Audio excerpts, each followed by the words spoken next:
Hello, hello. It is Celeste of Astrology by Celeste. Yes, it is. And I can't find my piece of paper I wanted, so I'm frantically looking for it. Hi, Kristen. Hi, Moon Crystal. There's Divine Hand Jim.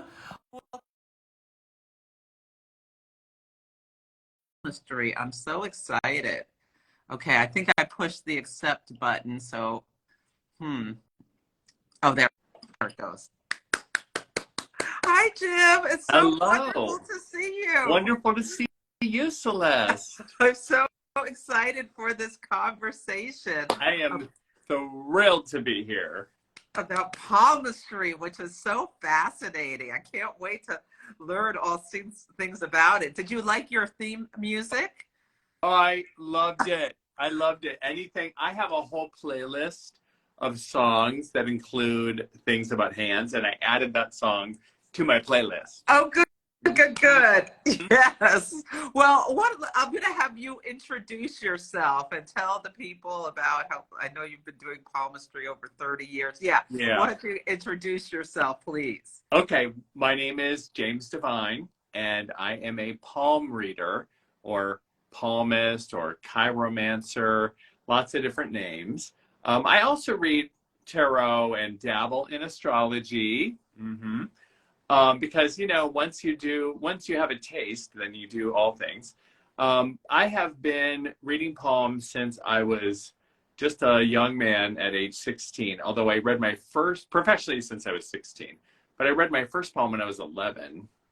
So professionally for over 35 years. So now I'm in my 50s. So yeah, for a little while. I'm still learning, always learning. I love it. It's so fascinating to read palms. And this is a practice that is called somatomancy, or reading the soma, reading the divination using the body, or our metaphysical identity as shown by our body, which is different but complementary to the metaphysical identity that is shown in our stars. So I hope that we do talk about the connection between astrology and palmistry.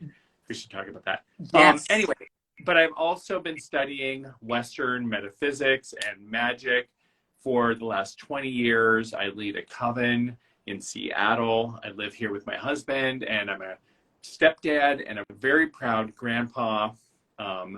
And yeah, that's a little bit about me. I love it. So like at age 11, what happened that led you to start reading palms? Yeah. I had always been fascinated with fairy tales and with stories of magic and like power. I had always wished that I had some special magical power. And I loved the idea of wizards. Like if it was a wizard, because they had like a magical staff with a glowing crystal on the top, or they had a ring, they had like a magic ring, like this opal ring I have, and they could like point their finger and like things would happen.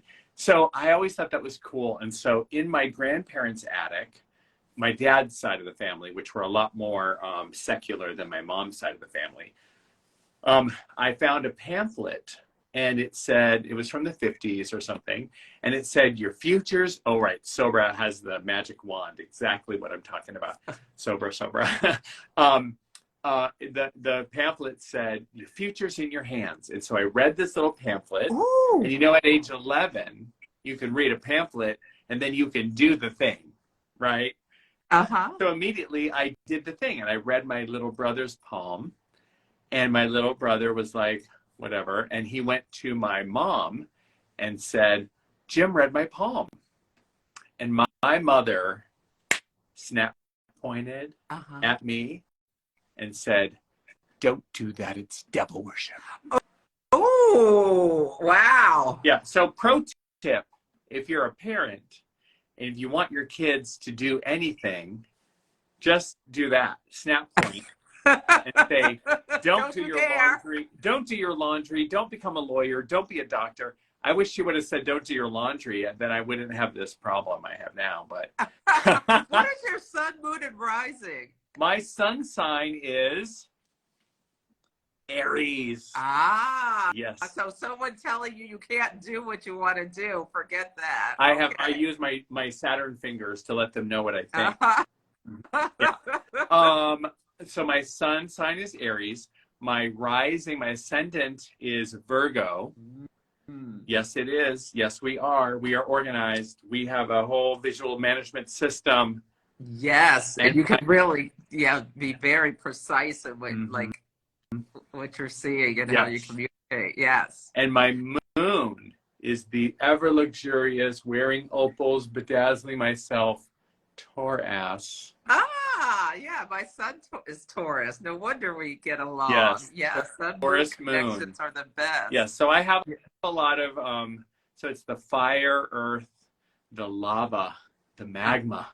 Uh-huh. Yeah, that's very Oh, so no wonder you like a somatic art with yeah. your Virgo rising, your moon in Taurus, like the feeling, the holding, the hand, like Yeah. probably what's Uranus doing in your chart? Uranus.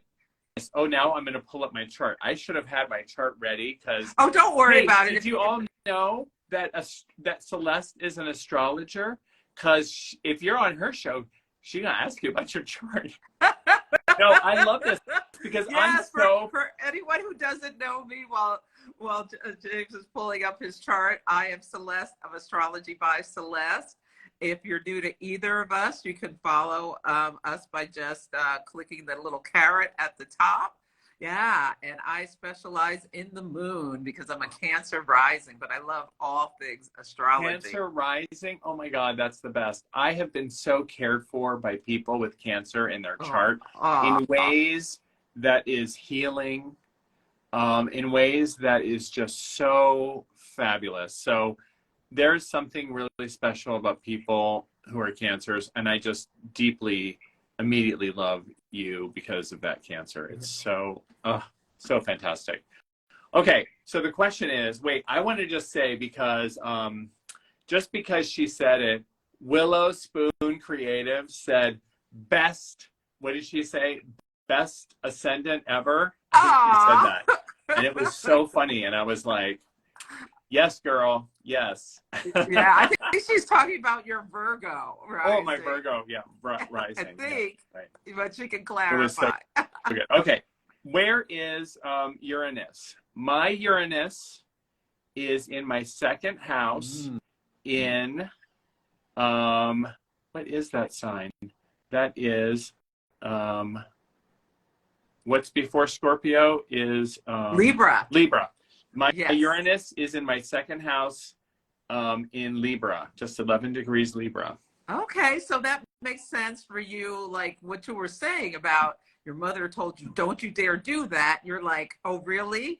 That Aries sun and having Uranus in your second house of values, there's this need to like be your own independent person and be able to Which is and to even like rebel a little bit when someone tells you what you can and which can't I do. think is so fascinating because as we know, Libra and Aries are opposing each other. Yeah. And so when we look at my Uranus in Libra and my Sun in Aries, they're actually almost exactly in opposition because my Sun is 8 degrees, 38 degrees, no, sorry, 8 degrees Aries. So it's exactly like opposite, almost exactly opposite. What's also interesting about my chart is my Sun and my Chiron are conjunct. And so if people aren't sure what that means, Chiron is your wounded healer, right?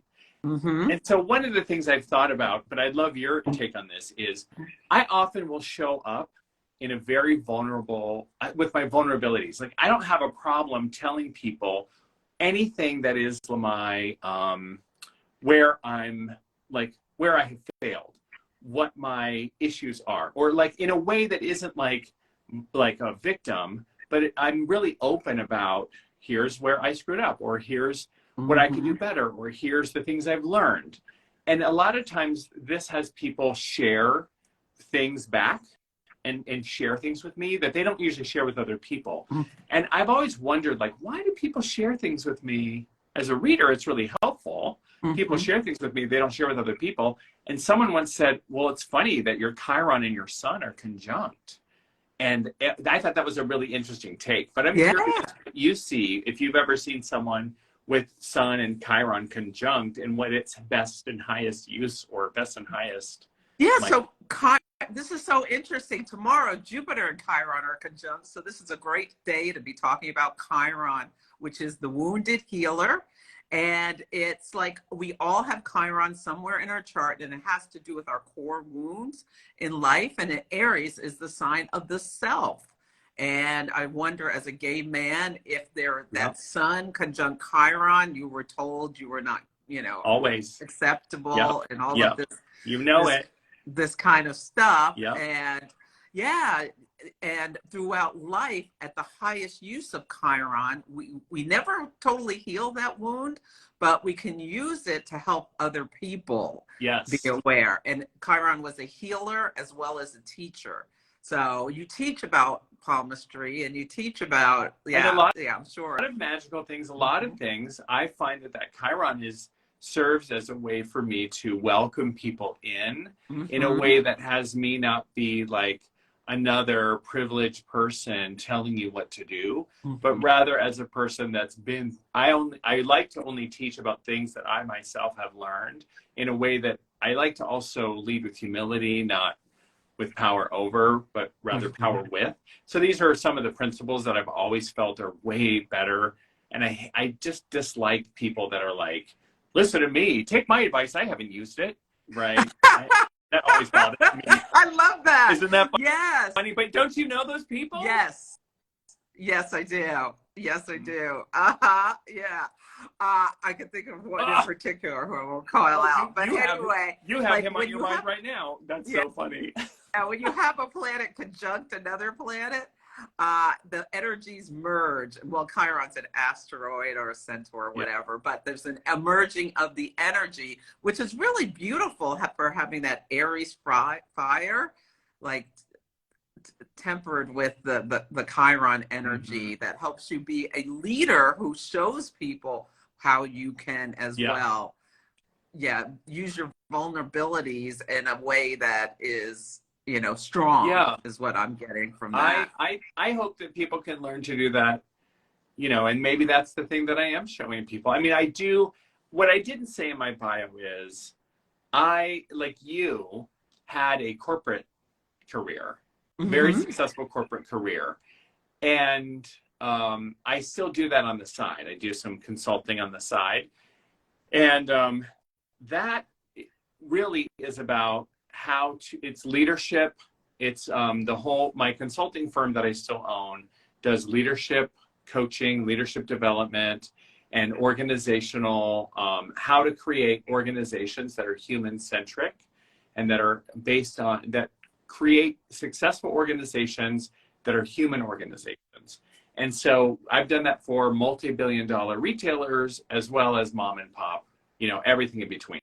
So I did that for many, many years. And I love that. Becoming a palm reader is very much in line with that because I'm applying a lot of those principles to my own business, which is really fun. So that's sort of also where my ability to be on stage and my ability to teach and my ability to have a presence in different ways comes from as well. So it's a lot of fun. So that also adds to like, what is the persona of James Divine? Like, who is he? So just so you know a little bit about that as well, it's kind of fun. I don't always share that, but just because you also have a corporate background back in the days before we both decided to go off and become full-time woo-woos. Yes. It's kind of fun because I like to incorporate, and I think you do too, like the practical with the woo-woo.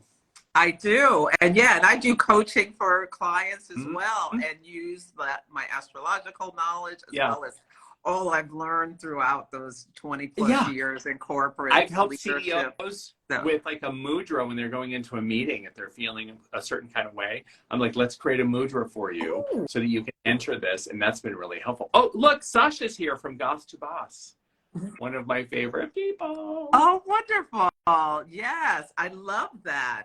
Yeah, and I love Aries is also, it's like the coach dad. So that like when it's in its best behavior. It's highest form. We're talking about the highest form. Yeah. Yes, yes. Yeah. Yeah. So that's fantastic that you do that. Now let's get a little into palmistry and what it is. I mean, everyone knows, we have a lifeline in this line, but there's also planet associations with the fingers. Well, can you explain some of that to us? So this will blow your mind. If you're watching, but you too, Celeste, this will blow your mind. How we use our fingers to gesture in North America is associated and helps us remember what the finger is related to, what planet the finger is related to. And so I'll help you remember forever what planet is which. Are you ready? Yeah, I'm ready. Okay. So if I asked you, hey, Celeste, how do I get to, I would really like to go get you a gift, something that is really wonderful, something that like flowers and wine. Oh, Jim, you don't have to do that. I know, but I'm going to go grab the flowers and the wine since you're making dinner. Okay. Or since you ordered dinner or make a dinner. So I'm going to go grab that. Where is the closest like fabulous market? If you're going to give me directions and you want me to go, you're going to direct me to fortune and to abundance and to luck, to flowers and wine. What finger are you going to use? This finger. And it probably represents what planet is about expansion, Jupiter, and fortune, and direction. And leadership. She's going to lead me there. Jupiter. That's right. So this is the Jupiter finger. And isn't that exactly what we use that finger for? Leading people places where they can gain whatever it is they want. Okay. Yes, Catherine is right too. That's Jupiter. It's also, now if I got a little huffy with you, and you were like, hey, Jim, step off. Jim, you better back off. That's also Jupiter because that's the power of Jupiter, the king of the gods, Zeus, the king of the gods. And you might say like, you better step back, buddy. Right. And that's also a side of Jupiter, which is like the powerful lightning bolt of like, hey, right. So this is also Jupiter in that way. It's rude for kids to point because they are using the power of Jupiter beyond their years or beyond their, before they've earned it. How interesting. Yes. Fascinating, right? Okay, you ready for another one? Yes. If someone is violating rules, boundaries, and limits of politeness or of social norms, or especially if there isn't karma or consequences that are present, like the police aren't pulling them over or something like that, and if someone is doing something just outrageous or something that you wouldn't call 911 for, but they're just really like, what an ass. What finger will you use to let them know? The middle finger? Middle finger. Yes, you will. And the minute the police show up, or the minute the security shows up, or the minute their mom shows up, you will stop. The minute consequences or karma occurs, or they fall down and hit their face, the minute karma or their mom or the police show up, or the security shows up, you will stop flipping them off. Immediately. That's Saturn. Saturn is the finger of rules, boundaries, limits, ethics, and karma, consequences. And that's the finger we use to indicate that you've crossed a boundary. Yes, ma'am. And like, I don't, like, we're done. Like, yes. Boom. Willis Spoon Creative, my favorite finger. You are hilarious. You are so funny. Oh my God. Don't use it. Be careful. Okay. So what's the mudra if you need to hold to boundaries in your life because your mother-in-law's coming over, gently, don't do it in her face. But you just gently extend that finger in your pockets. You just gently think about extending that finger. And you will hold to boundaries. It's a biofeedback hack to your brain. Oh, like you just like not even letting the person see you give them the finger? No, you don't give anyone the finger. You're holding the boundaries for yourself. To say, I need to not eat that ice cream. I need to not allow myself to fall victim to that person's manipulative ways. I need to hold to my boundaries because they're going to sweet talk me again. and you're going to hold to your boundaries, and you just hold that finger straight.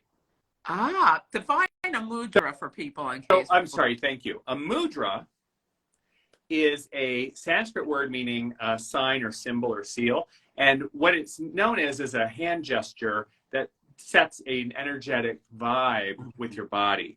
But they actually work because they're biofeedback hacks to your brain that create a biofeedback with your brain and body.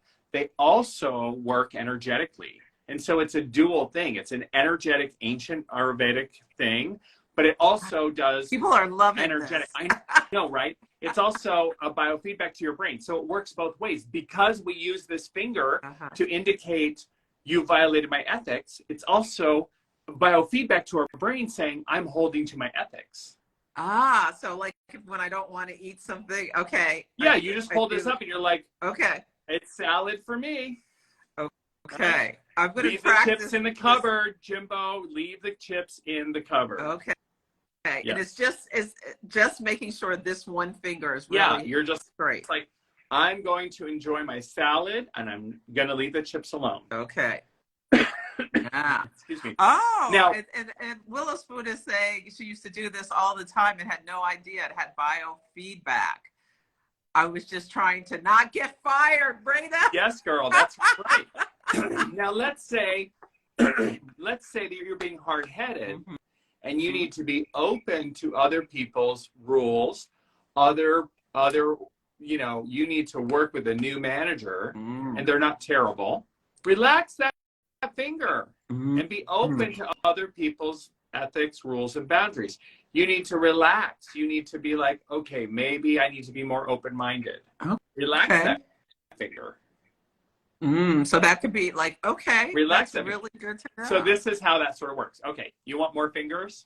Yes. So relax the fingers to be open and receptive to the energy. Straighten the fingers to be strong and direct with the energy. Okay. Does that make sense? That makes total sense. Great.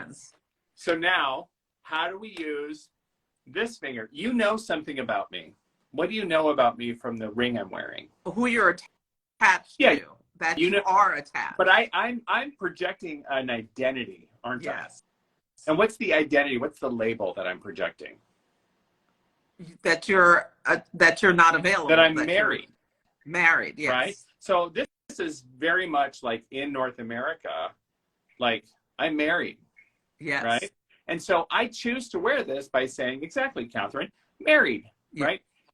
So this ring finger is related to identity or my ego or how I show up in the world, right? Yeah. So what planet do you think, planet or cosmic body, do you think that identity, ego, or how That's the sun. The sun. Oh, see, of course, astrologers get it right.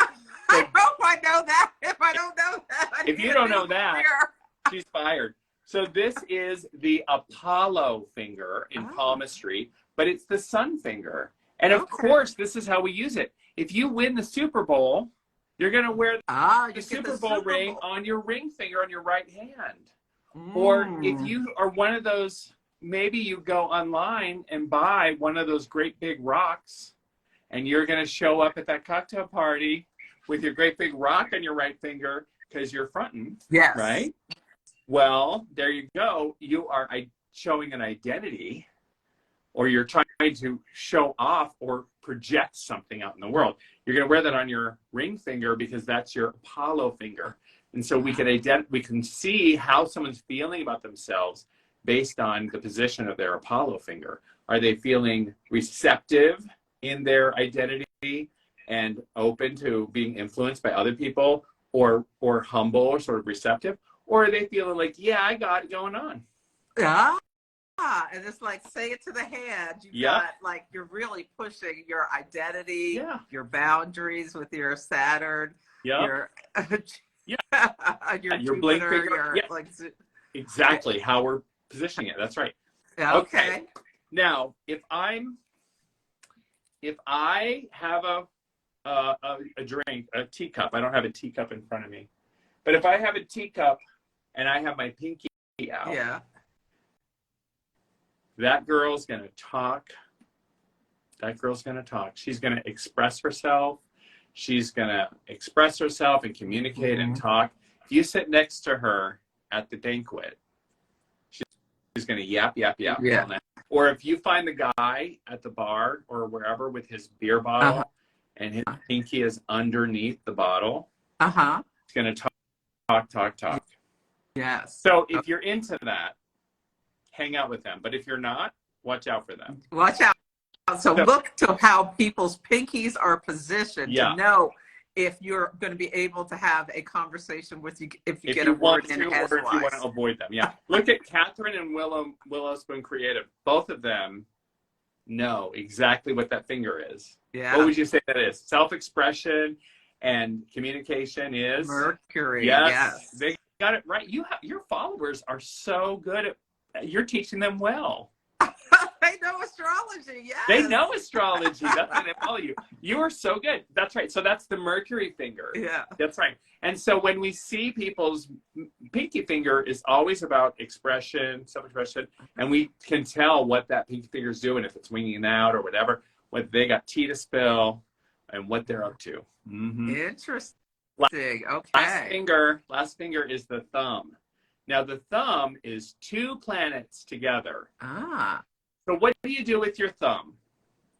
If you want, good job. And when you say good job, it's because of something that I did physically, right? Or if I want to reach and grab something like this huge, rose quartz. Well, that's beautiful. Isn't it cool? I'm going to use my thumb to hold onto it so that I don't drop it. Because if I don't use my thumb, if I let go of it with my thumb, probably it's going to fall to the floor, right? Yeah. We don't want that. So the thumb is the doer. And in order to take action, we need two things. We need desire and we need will. So we need desire and we need this gumption, this sort of like, force of gumption. And so there's two planets. One is desire. Venus. Yes. And the other is this force of will. Mars. Yes, and if those two come together, and do they come together? Do Venus and Mars, our Aphrodite and Aries, do they come together ever? Yes, all the time. Yeah, in the myth. Yeah. What happens with Aphrodite and Aries? Is Aphrodite married to Aries in the Greek myths? No. She's not. She's married to Hephaestus, or in the Roman Vulcan, who's the lame god, but they never have consummated their marriage because she's off in love trysts with Aries, much to Hephaestus's frustration, by the way, because love and war are always intertwined. They are. In these lovers, like beautiful lovers, So when we have love, the force of desire and the force of will together, we take action. Yes. That's the thumb. Yeah. The mount of Venus and the plane of Mars come together with the thumb. Okay. And if you think about every action we want to take, it's here in the thumb. Yeah. It sets humans apart. That's right. The opposable thumb. Opposable thumbs. Unlike cats. Yeah. They would rule the world if they had thumbs, wouldn't they? They would. I'd be scared. So if you are feeling lazy, on those days when you have laundry and you're like, oh, I do not want to do laundry. It's a beautiful day outside. I don't want to do laundry. I want to go out to the beach, or I want to go out and bike ride, or I want to go out and do something, shopping. Did you freeze? Oh, no, you're there. All you need to do is open that thumb, and you will no longer feel lazy. You hold your thumb open, and you will get motivated. You'll no longer be doom scrolling on Instagram. You will need to take action. Okay, so I'm going to use this when I'm telling myself I need to go to the gym, but I don't feel like it because it's too cold outside. Okay. Then if you want to go to the gym, you need boundaries and you need action. So straighten that that middle finger, relax the other finger, straighten the index finger, open the thumb, and take a breath. Time to have a fabulous time at the gym. It's my values and it's my action. And that's your mudra for going to the gym. I love that. I feel that energy. You'll feel the energy come up and you'll be like, I gotta go. Yes, and then always happy once I get there. Yes. And then you'll have a lot of this happening. Fortune, expansion, leadership, Yeah. power. Yeah, I Yeah. love this. So this Yes, is yeah. a little bit of how the planets or those archetypes of the planets show up in your hands. They show up in the mounts, but they influence the fingers. And that's how we can design our own personal modern mudras using the planetary forces that are in our hands. And Ah, it's really fun to do. I love that. That is so amazing, Jim. Thank you so much. Like, these are such great things that people can take, and they're practical Yeah. things that could just help reset you. And what a great conversation. For Mars, the planet of action, is squaring Neptune. And it's going to be exact next Tuesday, I believe. It's Right. Tuesday, it's exact. But like, one of the things that people have been dealing with, this is the third hit of since last October, Yeah. is that like how you use your energy, especially when you feel like you don't want, like, you're, yeah, either you feel like your actions are getting you nowhere, or you don't have a desire, or you like really want to do something that's spiritual or creative, like figuring out how we use our power and mental connection to it has been a big thing with this Mars in Gemini transit. So Yeah. using the fingers, Gemini, Mars and Gemini, taking action with your fingers in order to, yeah, connect That's with right. your ideals, square Neptune, I think this is so great. I've For done a series of mudras to match the energy that we want and looking at the transits that are currently happening. So you can make squares with the fingers, or trines with the fingers, sextiles with the fingers, with the different mudras based on the angles or whatever you wanted to do with your fingers. And so that's some of the things I've been experimenting with some of the modern mudras, modern personal mudras that I've been looking at. And so one of the services that I offer on my website is to craft a personal modern mudra for someone based on their chart, their transits, and what's happening. So we'll look at someone's chart and we'll look at what are the transits that are happening for you, and what is it that you also need. And so let's craft a mudra, whether we can figure out the transits or not, we can still craft a mudra for you. Yeah. In light of the archetypes that are in the hand, that are always there in response to the astrology that's happening out there.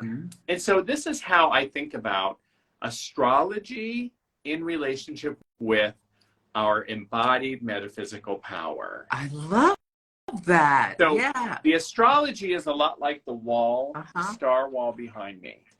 I think about the astrology being like the weather. So if it's cold outside, what are you all going to do? You know what you're going to do.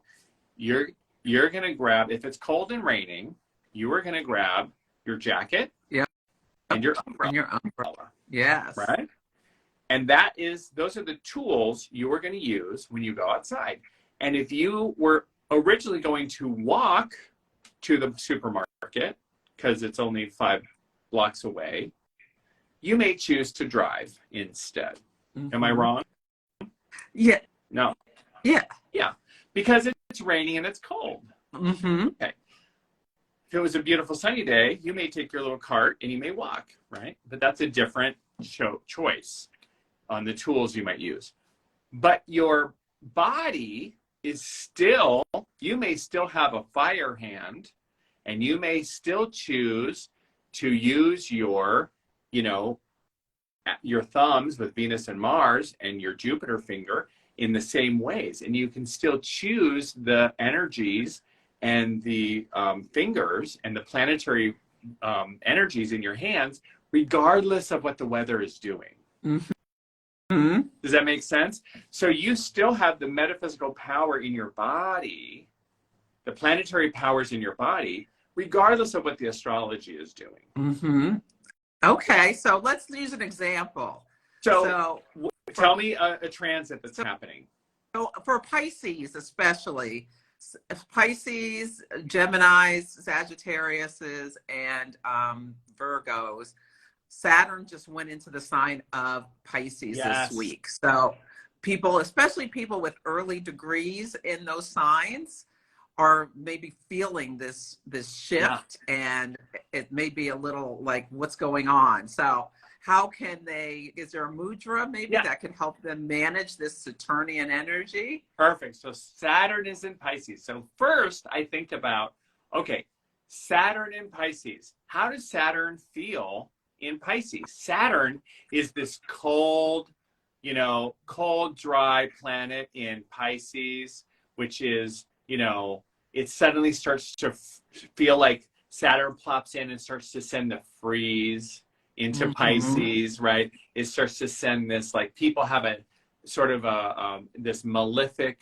Saturn is seen in classical astrology as a malefic force, which doesn't mean it's bad necessarily. It's just seen as, hello, I am Saturn. I'm bringing your consequences and your rules and your boundaries to the fishy-wishies, right? To the people who want to flow with the art and the feelings, right? Yeah. And so these two things don't always go well together. We often think about those two energies being sort of opposite, or not opposite, but maybe not exactly. Well, so Neptune rules in modern astrology. Neptune rules Pisces, and Neptune and Saturn are so different. Saturn creates boundaries, Neptune dissolves boundaries. So putting Saturn in Neptune sign is like, it's like, it's really a difficult place for Saturn to do its Saturn thing. It has to adjust. Saturn wants to freeze the water because it's creating structure in water that wants to flow, right? So I think about that because I think of Saturn being that, like, cold, dry, like, sort of force. Yes. So anyway, but that's a perfect idea, is that this sort of rulership is off. So when I think of that, I'm like, okay, our Saturn finger is our middle finger, right? Yeah. And I think about, okay, so how do we want our response to Saturn to be? So each person may have a different desire on what they really need in this situation.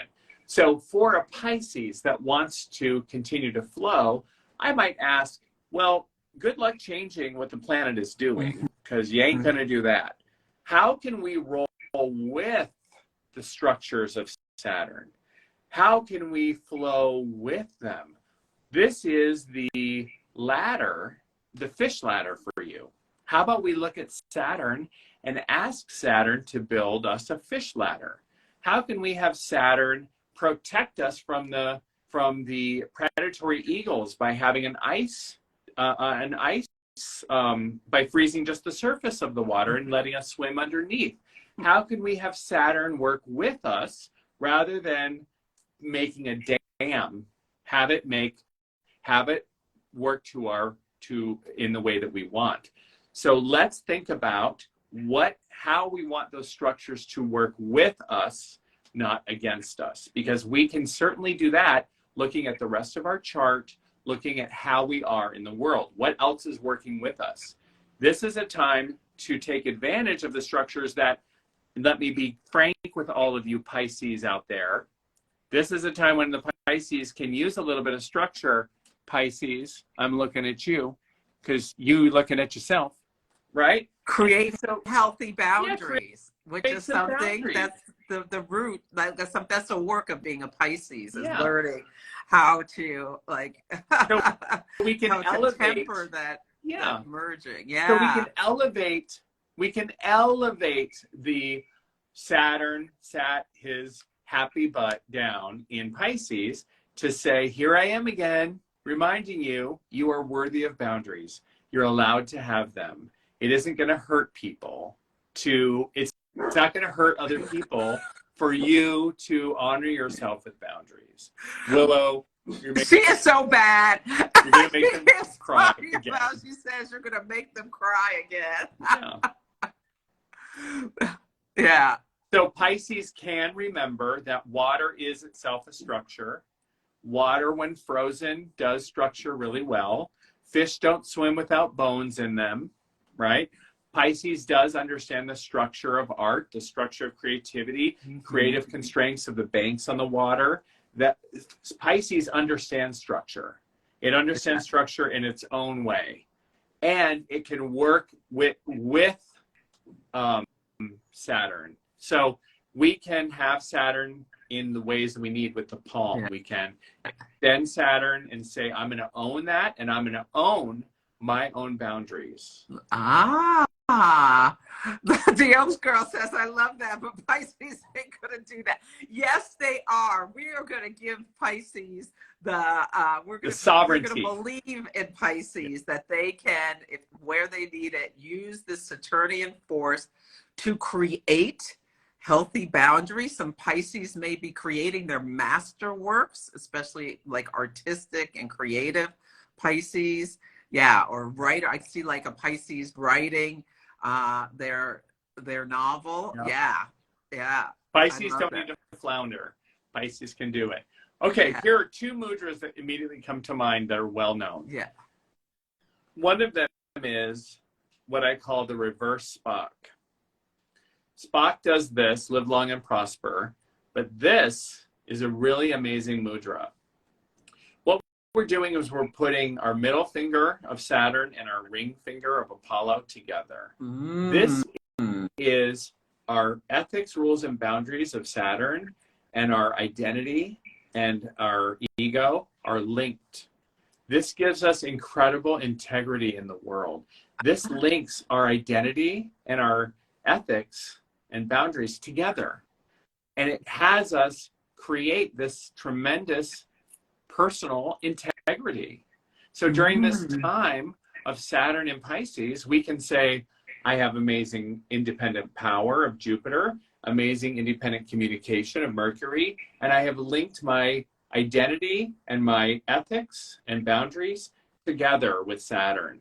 I'm going to own that together. I'm going to own that, and I'm going to be in this place of centered, powerful, expansive integrity with myself. I love that. So this can be the Saturn in Pisces. It can be one of them. Yes, because have you noticed that the world is lacking in integrity? Oh, not just me? Okay, good. This is an amazing. So how do you use a modern mudra? You start with your breath. Breathe, hold the position, and then you say, I stand in powerful integrity with Saturn in Pisces. I stand in powerful integrity with Saturn in Pisces. I love this. I feel it. I feel my center standing tall. Just kind of straighten your body and feel that mudra. It's cool, right? It is really cool. I absolutely love that. Okay. We can even do another one. This is another one that's great for Pisces. It's called, have you ever seen those Eastern icons of Christ or of saints from Eastern Europe where they often have this position of their hand? It's the blessing pose. You'll see it in the Hierophant card. Tarot card. He's making this type of gesture. In the Rider-Waite-Smith deck, they'll often be making this teacher pose, this blessing pose. You'll see it. I'm going to try to find it. Oh, yeah. Cards here. You have the Modern Witch deck, right? Yes, I do. I love that deck. Yeah. So I don't know if she might be making this pose in the Modern Witch deck, in the Hierophant card. Yes, she is. Yeah. Yes. Okay. So this is known as the teacher pose. It often is called the blessing pose, but this is actually the mudra of the teacher pose. Okay. Because Christ was called master or teacher many times in the Bible. And so this is this idea of a teacher, right? And I love the Modern Witch because the Modern Witch brings a lot of diversity. It's all female-bodied card deck. I highly recommend the Modern Witch Tarot deck that you use. It's a welcome relief to the classic all male, all white type of, decks we've seen before. So I love that you're using that deck. And that is a fabulous image of her being the teacher. Because we certainly learn a lot more from Black women than we can from old white men. I love, okay, so so we do this mudra. This is extending your Jupiter of expansion, extending your middle finger of Saturn, and holding back on your ego, being receptive in ego, being receptive in communication, and being ready to take action. And so this is the teacher pose. This is listening. This is what are other people's response? What are letting other people shine, but being strong in your leadership and strong in your ethics and ready to take action if needed. This is the teacher. This is the ultimate coach, teacher, advisor. When you're coaching and teaching, Celeste, you will probably unconsciously be doing this pose and not realize it. Just will naturally do naturally this? You will unconsciously do this. You will find yourself gesturing in these ways, and you'll probably be doing something like this when you're coaching and not even realize that you're doing it. Now, what do you think about if you're coming up into a conflict with someone you really want to resolve it with? Is this like a good thing to do to help you remember to? Oh, I have a conflict pose, but it's not the teacher pose. So I'll hold on to that question. So for Pisces, coming in, for Jupiter sitting down within Pisces, you can also think about the teacher pose, which is an opportunity to extend your Saturn, but also this is a time to, the best teachers are also the best learners. You are a terrible teacher if you're not a good learner. So this is also the learning pose. So teaching and learning. So this is a time for you to let go my ego, let go my having to be heard or communicating, open up and direct my ethics and my expansion, be ready to take action, and be in this place of learning and teaching as Saturn is here in Pisces. I think I do this. Okay. You do. So we can, again, with the breath, we can breathe in and exhale, and we can hold this position, and we can say, thank you, Saturn, for teaching us our Piscean ways. Well, what would it be? Thank you, Saturn, for bringing structure, for teaching us how structure, how your boundaries work as you transit Pisces, or something like. How does that sound? All right. So we breathe, and we say, thank you, Saturn, for teaching us how your structures work as you transit Pisces. Oh, I feel my brain open. Yeah, I love this. Okay. Yeah, and what do I need to learn today? Yeah. Fun, right? Yes, I love that. The mudras. That is Astro mudras. Cool. Yeah, so we've got.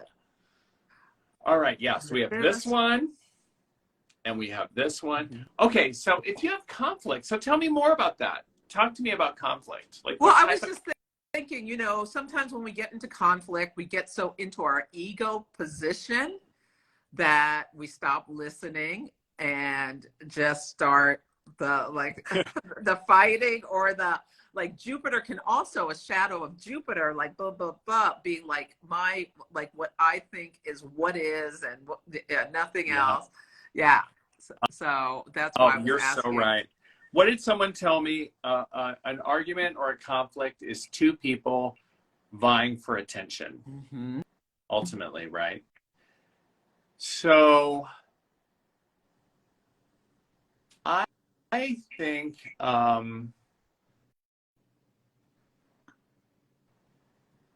one of the best mudras for conflict is actually this mudra. The reason is because you actually have all the chakras on your fingers. So if you count, you know how on your fingers you have 1, 2, 3 creases? Yes. Well, that means you have 1, 2, 3 places in between each of the creases. That's 6, and then you have 1 at the tip. Well, that's 7. So you have 7 sort of spots on your finger which correlate to the 7 chakras. And so this bottom crease here at the base is your root chakra, and it goes up. All 7 chakras are here, and the crown is at the very top. And so these are like proxy for your body. So when you hold your fingertips all together like this, what you're doing is you're connecting your crown chakras with all of the energies of those planets. And it has you sort of recenter in your own head, in your own self, because it has you sort of be like, wait a second, let's reflect. Let's reflect from our higher self back into where am I at? And it has you sort of get out of your ego when you do that. You never do this when you're fighting. You notice that? You never do No. this when you're thinking, when you're trying to put together a talk, when you're trying to get together like what you're doing, when you'll tap sometimes when you're like coaching or when you're thinking about what's the next thing to do. But to hold it there with breathing actually calms and recenters the mind. Mm-hmm. But you can't really be in a conflict with someone when you do this. Yeah. Yeah. Okay, we have to answer images I see in a second, because that's a great question. But that is a great mudra. And so what you would do is you would breathe. And also breathing stops a conflict where you're like, okay, what do I need? I need to get off it. How can I give this other person attention? How do I get the attention that I need? How do I get, like, how do I have a moment for me to get my point across and be able to really listen to them and what they need? How do we have this, happen? So that is a really great mudra for that. I love that. Okay. Yeah. So we'll keep this in mind. Like, yeah. Two things we have to talk about. You're preparing what you're going to be saying. Yeah. Like you have to have some kind of conflict. Yeah. This can help you stay heart-centered maybe. Yeah. Or yeah. We have to talk about the moon in the hands because we haven't talked about that. And maybe you're wondering, since you're a lunarian person. Yes. And I want to answer images I see. Yeah, let's answer this. What happens if you lost the first digit of a finger in an accident? So injuries to the hands are one of my favorite things to read. People send me pictures all the time of they're like, oh, I have this cut, or I cut my finger in slicing tomatoes. But I have, even in my Instagram, if you follow me, you can scroll and find, I have an image of people who have an amputation or lost parts of their fingers. Your other fingers will take over, and you will have, so if you lost a part of your finger, where that ends, that chakra becomes, it's a really interesting to read, because depending on the morphology of that injury, your hand will compensate and things will come through in very interesting ways. So in order to book a reading to see like how that actually plays out for you, but a lot of times if you lose one of the segments of your finger, mm-hmm. It depends where and how far that is, but you will have a lot of the other chakras will be concentrated in this heart chakra or in your throat chakra or in your solar plexus. And so you'll have all of that in one place. And there's a tremendous power that's concentrated there that you can use to your advantage. And there's a way to learn to use that in really fantastic ways. So it's a pretty amazing thing to read. I've seen people be incredibly successful with those types of injuries. Wow, that is so interesting. To have your third eye, to merge your crown, your third eye, and your throat chakra into your heart brings incredible integrity because it has to, right? So that's a really cool thing to think about. Like, wow, I just merged all my chakras into one spot in my Jupiter energy. I mean, that's a really cool thing to think about. So we analyze that really well. Mm-hmm. Yeah, you've had so Images I See says she noticed a huge shift since it happened. That's exactly right. You'll have a huge shift when this happens, and it will either show up if it's your right hand in the world, in your work, or in your left hand in your personal life, and that will show up because that change happened in your hand, and that will affect your whole life. Yeah, so the right hand is the yang energy and the left is the yin. Now, what if you're like me and you're left-handed? Doesn't matter. Okay. Because you know more than anyone else, do we live in a left-handed or a right-handed world? Or is our world equal for both? Our world is equal, We are. I say I'm a left-handed person in a right-handed world. Yes.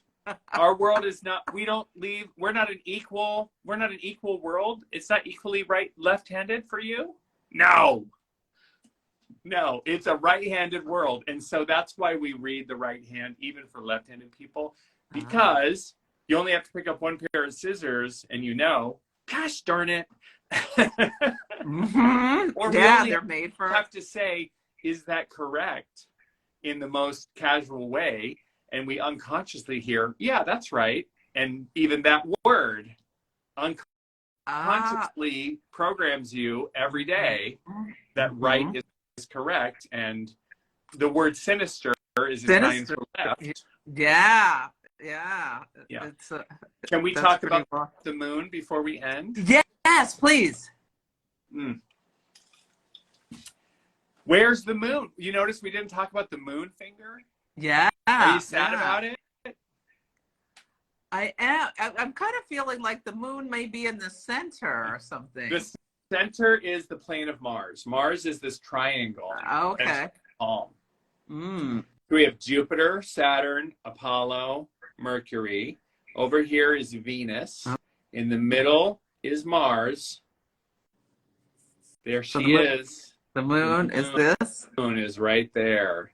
Look at how plump and developed and gorgeous your luna mount is. Oh. So when you have a beautiful and developed luna mount like you do, we call people like you lunarians. And so this is a highly intuitive person, a person who can have a penchant for imagination. So if as a child, your mom or your parents were like, oh, there she goes with her imagination again. Active imagination, if there's a lot of, also, if you hold your hand up again, what's really cool is you have that long headline where you have been forced to make decisions in your life, but in your own, you'll go off into imaginative musings. Is this the headline? The headline is the one in the middle. The one at the top is the heart. That's the heart. That's the headline. Correct. Okay. And it is. And what about this little thing here? That's something that we'll talk about in my advanced palmistry class. Okay. But, okay. But the basics are that middle one is your headline, and the one that wraps around your thumb, that's your lifeline. And a long lifeline means nothing.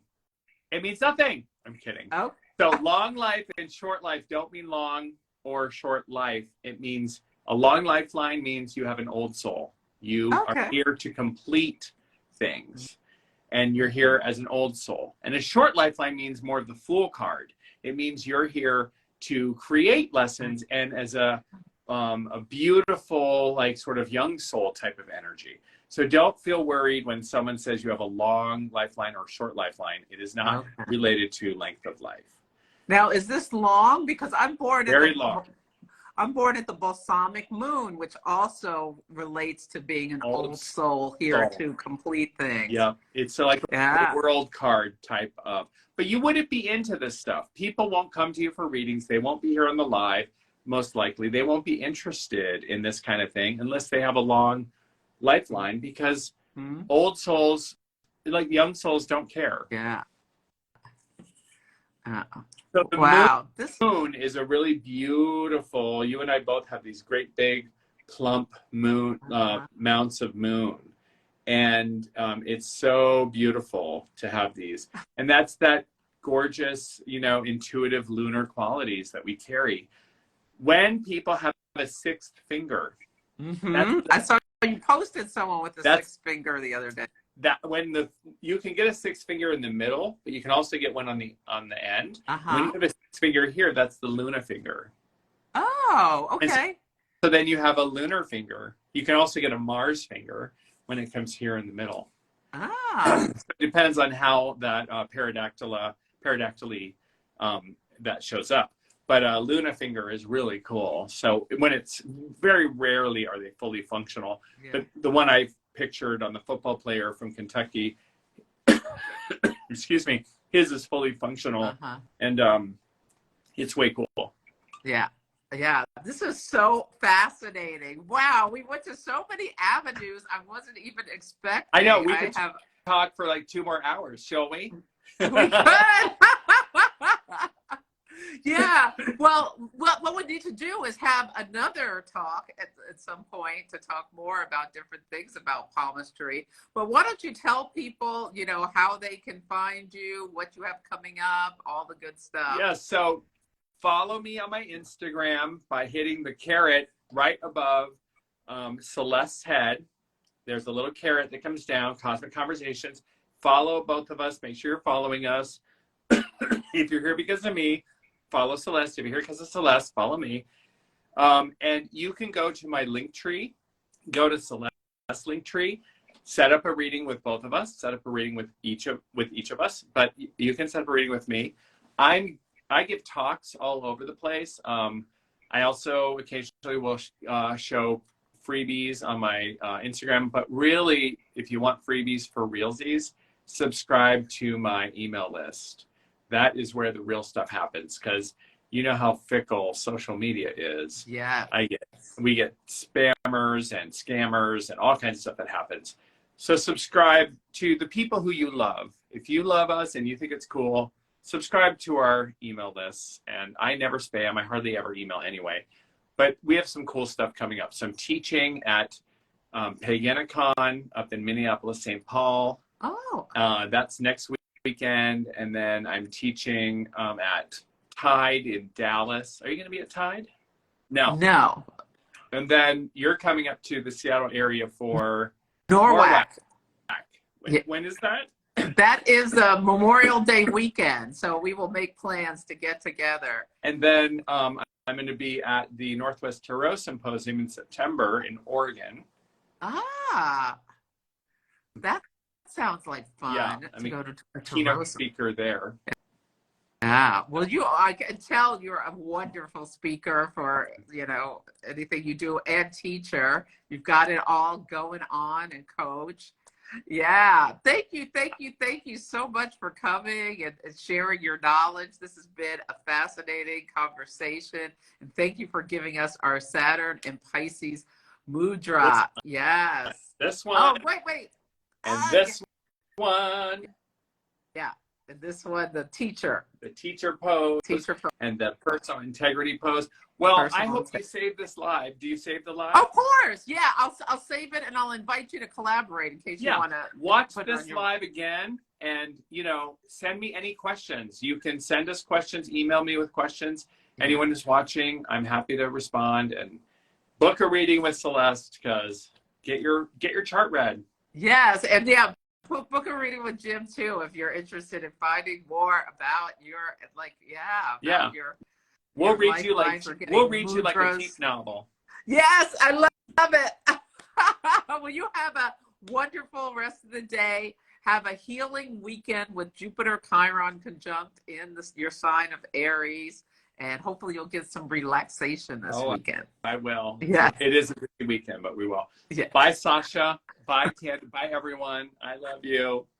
Bye. Love Celeste. you. Thank you so much. I adore you. Jim, this was fantastic. Yay. We'll talk soon. Okay, bye. Bye.